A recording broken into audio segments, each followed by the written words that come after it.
শুরুতেই বলে রাখি, নামজারি খতিয়ান অর্থাৎ মিউটেশন খতিয়ানে ভুল হলে আপনি কিন্তু রীতিরকম মিসকেস দায়ের করে এসিল্যান্ড সহকারী কমিশনার ভূমির কাছে খুব সহজেই প্রতিকার পেতে পারেন। তবে এর জন্য আপনি সাদা কাগজে একটি আবেদন লিখবেন আপনার ভুলের বিষয় নিয়ে, সাথে 20 টাকার একটি কোর্ট ফি লাগাতে হবে।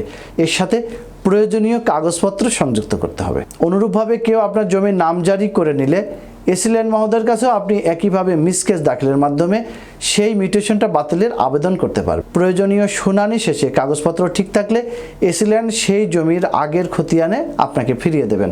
আবার জমির নামজারি বা খারিজ খতিয়ানের মূল কপি যদি হারিয়ে যায়, তাহলে সোজা আপনি থানায় গিয়ে একটি হারানো বিষয়ে জিডি করতে পারেন।